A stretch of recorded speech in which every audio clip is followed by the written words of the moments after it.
அன்பு நேயர்களுக்கு இனிய வணக்கம்.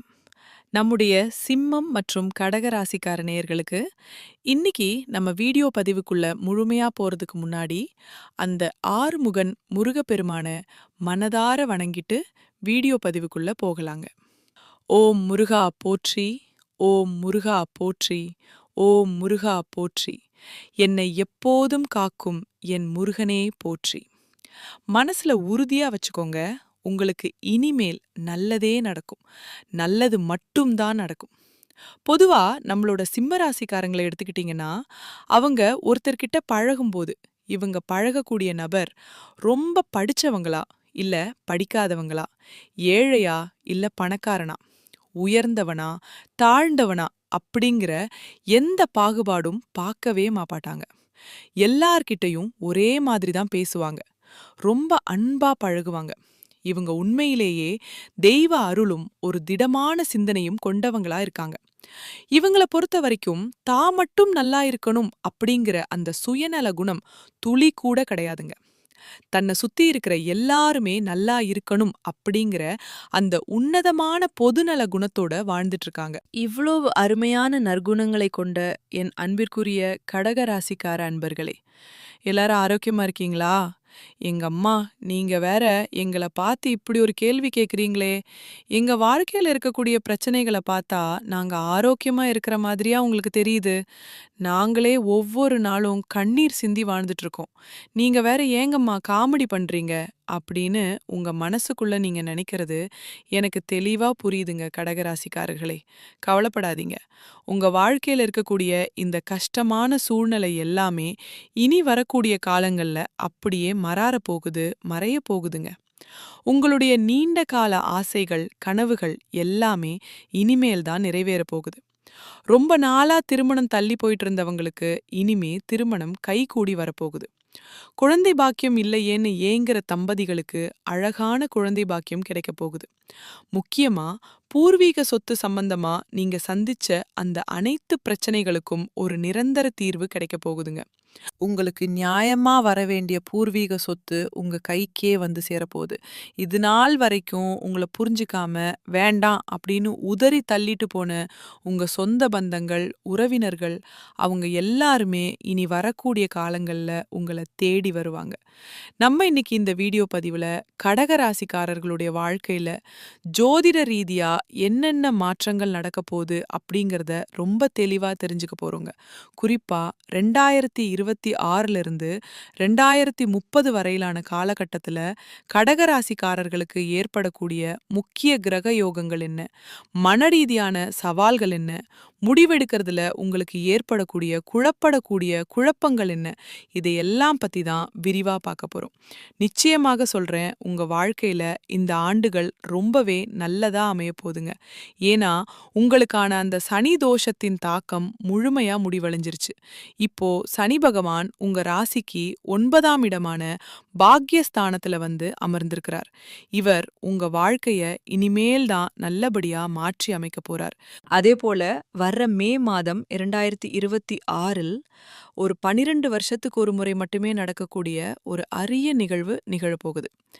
தேவகுரு பிரகஸ்பதி அப்படின்னு சொல்லப்படுற வியாழ பகவான் உங்க சொந்த ராசியான கடக ராசிக்குள்ளேயே நுழைய போறார்.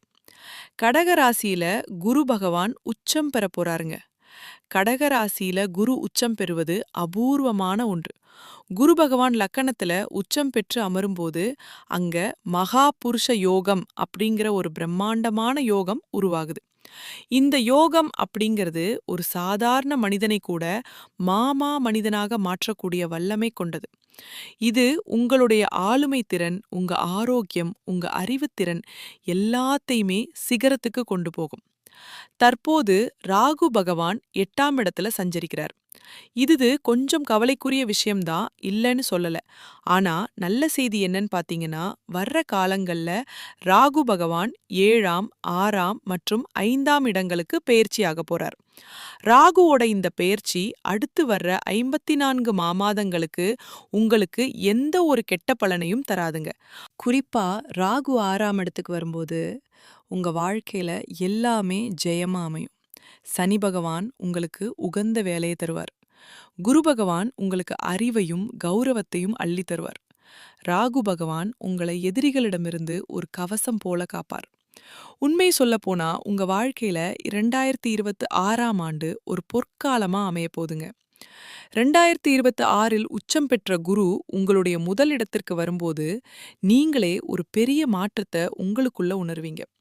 கடந்த சில வருஷங்களா உங்க தன்னம்பிக்கை ரொம்பவே குறைஞ்சிருக்கலாம். ஐயோ, மக்கள் நம்மள புரிஞ்சுக்கலையே அப்படின்னு நீங்க வருத்தப்பட்டிருக்கலாம். அது எல்லாமே இப்போ மாறப்போகுது. குரு பகவான் உங்களுக்கு திக்வலம் தருவார். இனி உங்க முகத்துல ஒரு தனி தேஜஸ் இருக்கும், ஒரு தனி வசீகரம் இருக்கும். சனியின் தாக்கத்தால இதுநாள் வரைக்கும் பாதிக்கப்பட்ட உங்க ஆரோக்கியம் இப்போ ஆச்சரியப்படுற அளவுக்கு அற்புதமா குணமாக தொடங்கும். நீங்க உங்கள ரொம்ப எனர்ஜியா, ஆற்றல் மிக்கவரா, ரொம்ப நேர்மையானவரா உணர்வீங்க. சனி பகவான் மீனம் ராசியில உங்களுடைய 9ஆம் இடத்துல இருப்பார். இந்த காலகட்டம் ரொம்ப நிதானமா அதே சமயம் உறுதியா இருக்கும். குருவோட 9வது பார்வை உங்களுடைய பாக்கியஸ்தானத்தின் மீது விழுது. அங்க ஏற்கனவே சனி பகவான் அமர்ந்திருக்கார். ஜோதிட ரீதியா இத தர்ம கர்மாதிபதி யோகம் அப்படின்னு சொல்லுவாங்க. இந்த யோகம் உங்களுக்கு மிகப்பெரிய அந்தஸ்தை தேடித்தரும். நீங்க ஒருவேளை வெளிநாடு போகணும்னு ஆசைப்பட்டாலோ, உயர்கல்விக்காக முயற்சி செஞ்சாலோ, இல்ல ஒரு சரியான குருவை தேடிட்டு இருந்தாலோ, இந்த 2026ஆம் ஆண்டு உங்களுக்கு ஒரு வரப்பிரசாதமா அமையும். குறிப்பா கற்பித்தல், சட்டம், ஆலோசனை வழங்குதல், ஆன்மீகத்துறை, இந்த மாதிரி துறைகள்ல இருக்கிறவங்களோட புகழ் 8 திக்கும் பரவும். 2026 முதல் 2027 வரை குருவின் 7வது பார்வை உங்களுடைய 7ஆம் இடமான திருமணஸ்தானத்தின் மீது விழுது. அதனால நீங்க ஒருவேளை திருமணத்துக்காக காத்துட்டு இருந்தீங்கன்னா, மே 2026லிருந்து மே 2027க்குள்ள உங்களுக்கு கெட்டி மேளம் கொட்டுறதுக்கு 90% வாய்ப்பு இருக்குங்க. அதுவும் ஏதோ ஒரு வரன் கிடையாது, ரொம்ப நல்ல பண்புகள் கொண்ட, உயர்ந்த குணங்கள் கொண்ட ஒரு வாழ்க்கை துணை உங்களுக்கு அமையும். 2026லிருந்து 2030 வரையிலான இந்த காலம் குறிப்பா இல்லத்தரசிகளுக்கு ரொம்ப முக்கியமான காலம். இது வெறும் மாற்றத்திற்கான காலம் மட்டும் கிடையாதுங்க. உங்களுக்கு ஒரு பெரிய கௌரவத்தை தேடித் தரப்போற காலம். மே 2026ல தேவகுரு உங்க லக்னத்துல உச்சம் பெறும்போது உங்க அந்தஸ்துல ஒரு பெரிய உயர்வு வரும். உங்க புத்திசாலித்தனத்தை உங்க குடும்பமே ஏத்துக்கும். வீட்ல எந்த பெரிய முடிவா இருந்தாலும் உங்க சம்மதம் இல்லாம நடக்காதுங்க. நீங்க வீட்டின் உள்துறை அமைச்சரவையில் ஒரு முக்கிய பொறுப்புல இருக்கிற மாதிரி உணர முடியும். 2027ல குரு பகவான் உங்க ராசிக்கு 2ஆம் இடமான தனஸ்தானத்துக்கு போகும்போது உங்க கைகள்ல பணப்புழக்கம் அதிகமா இருக்கும். பொருளாதார வலிமை உண்டாகும். நீங்க வீட்ல இருந்தபடியே ஏதாவது ஒரு சின்ன பிசினஸ் அல்லது வேலையை தொடங்கணும்னு நினைச்சா இந்த காலகட்டம் ரொம்ப ரொம்ப சிறப்பானதுங்க. ஆனா ஒரு சின்ன விஷயம், டிசம்பர் 2026லிருந்து 2028 வரைக்கும் ராகு பகவான் 7ஆம் வீட்ல இருக்கும்போது கணவர் அல்லது வாழ்க்கை துணையுடன் சின்ன சின்ன விஷயங்களுக்கு வாக்குவாதம் வரலாம்.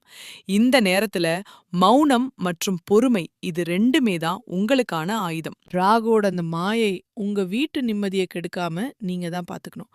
2027லிருந்து 2028 வரைக்கும் பாத்தீங்கன்னா அது ஒரு காசு மழை பொழியிற ஆண்டா இருக்க போகுது. இந்த நேரத்துல குரு பகவான் உங்க 2ஆம் இடமான சிம்ம ராசிக்குள்ள நுழைய போறாரு. 2ஆம் இடம் அப்படிங்கிறது தனம், குடும்பம், வாக்கு இதெல்லாம் குறிக்கும். உங்க பேச்சுல ஒரு அதிகாரம் இருக்கும், ஒரு கணம் இருக்கும். மக்கள் உங்க வார்த்தைக்கு மதிப்பு கொடுப்பாங்க. நீங்க சேல்ஸ், மார்க்கெட்டிங் அல்லது ஒரு பேச்சாளரா இருந்தா இந்த காலத்துல நிறைய லாபம் சம்பாதிப்பீங்க. குடும்பத்துல சொத்து தகராறு இருந்தா கூட குருவோட அருளால் அது தீர்க்கப்பட்டு தீர்ப்பு உங்களுக்கு சாதகமா அமையும். டிசம்பர் 26லிருந்து ஜூன் 2028 வரைக்கும் ராகு 7ஆம் இடத்துல இருக்கிறது ஒரு முரண்பாடான நிலைதான். ஏன்னா ஒரு பக்கம் குரு பகவான் பணத்தை தாராளமா கொடுப்பாரு, ஆனா மறுபக்கம் ராகு பகவான் உறவுகள்ல ஒரு சந்தேகத்தை உருவாக்குவார். இந்த 7ஆம் இடத்து ராகு உங்களை ஒரு சிறந்த வியாபாரியா மாற்றும். நீங்க உங்க பிசினஸ பெருசா விரிவுபடுத்தணும்னு நினைப்பீங்க. புதிய சவால்களை எதிர்கொள்ள துணிவீங்க. இந்த நேரத்துல மட்டும் உங்க ஈகோவை கொஞ்சம் ஓரமா வச்சுட்டு செயல்படணும். ஜூன் 3, 2027 அன்னைக்கு சனி பகவான் உங்களுடைய 10ஆம் இடமான மேஷ ராசிக்குள்ள நுழையிறார். 2028ல அங்கே அவர் முழுமையா செயல்படுவார். மேசத்துல சனி நீச்சம் அடைஞ்சாலும் கடகராசிக்காரர்களுக்கு அவர் ராஜயோக காரகனா மாறிடுவார். 2028ல இருந்து 2030 வரைக்கும் உங்க வேலைப்பளு கொஞ்சம் அதிகமா இருக்கும். பதவி உயர்வுக்காக காத்துட்டு இருந்தவங்களுக்கு கண்டிப்பா அந்த ப்ரொமோஷன் கிடைக்கும். தொழில்ல பல மடங்கு லாபம் வரும். மொத்தத்துல குடும்பத்துல சந்தோஷம், நிம்மதி இதெல்லாம் நிலைச்சிருக்கும். உங்க ஆசைகள் எல்லாம் நிறைவேறி உங்க வாழ்க்கையே ஒரு சொர்க்கமா மாறப்போகுதுங்க. இந்த உலகத்துல யாருங்க உண்மையான கோடீசீஸ்வரன்? கோடி கோடியா பணம் வச்சிருக்கிறவங்களா? இல்ல புடிச்ச உணவுகள சாப்பிடுறவங்களா? இல்ல புடிச்சவங்க கிட்ட பேசிட்டு இருக்கிறவங்களா? யோசிச்சு பாருங்க. இவங்க யாருமே கிடையாதுங்க. யார் ஒருத்தவங்க நோய் நொடி இல்லாம, மனக்கவலை இல்லாம, ராத்திரியில நிம்மதியா தூங்குறாங்களோ, அவங்க தாங்க இந்த உலகத்திலேயே ஆகச்சிறந்த கோடீஸ்வரன். அப்பேற்பட்ட கோடீஸ்வரன் ஆகக்கூடிய யோகம் உங்களுக்கு இந்த மாதம் அமைஞ்சிருக்குதுங்க. உங்க வாழ்க்கையில இனி வரக்கூடிய காலங்கள்ல கவலைக்கோ, கண்ணீருக்கோ துளி கூட இடம் கிடையாது. இது நாள் வரைக்கும் உங்க மனசுல பாரமா இருந்த எல்லா கவலைகளும் இனி அப்படியே காணாம போக போகுது. நீங்க ரொம்ப சந்தோஷமான, ரொம்ப ஆரோக்கியமான ஒரு வாழ்க்கைய வாழப் போய்க்கிறீங்க. உங்க வாழ்க்கையில மகிழ்ச்சி நிரந்தரமா நிலைச்சிருக்க போகுது. ஜோதிட சாஸ்திரத்துல 4வதா இருக்கக்கூடிய ராசி தான் நம்மளோட கடக ராசி. கெட்டி இமேஜஸ் எக்ஸ்ப்ளோர கடக ராசியில இருக்கக்கூடிய நட்சத்திரங்கள் யார் யாருன்னு பார்த்தீங்கன்னா, புனர்பூசம் 4ஆம் பாதம், பூசம் நட்சத்திரம், அப்புறம் ஆயில்யம் நட்சத்திரம். இந்த ராசிக்கு அதிபதி யாருன்னு பார்த்தீங்கன்னா, குளிர்ச்சியான சந்தந்திர பகவான். உங்களுக்கு நட்பு ராசியா இருக்கக்கூடியவங்க ரிஷபம், கன்னி, விருச்சிகம், மகரம் மற்றும் மீனம் ராசிக்காரங்க. கடக ராசியில பிறந்தவங்க வாழ்க்கையில எப்பவுமே ஒரு உயர்ந்த லட்சியத்தோட இருப்பீங்க. ரொம்ப சுறுசுறுப்பா செயல்படுறதுலயும், எந்த வேலையையும் திறமையோட செஞ்சு முடிக்கிறதுலயும் நீங்க கில்லாடிங்க.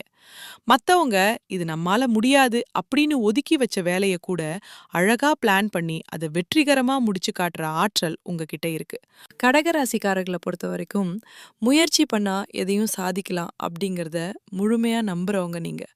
உங்க வாழ்க்கையில 1000 பிரச்சனைகள் வந்தாலும் அதை பத்தி நீங்க கவலைப்பட மாட்டீங்க. ஆனா உங்களுக்கு நெருக்கமான உறவுகளுக்கு ஒரு கஷ்டம்னு வந்துட்டா முதல் ஆளா ஓடி போய் உதவி செய்வீங்க. அதுதான் உங்களோட ஸ்பெஷாலிட்டி. நல்லதே நடக்கும். நல்லது மட்டும்தான் நடக்கும். நன்றி. வணக்கம்.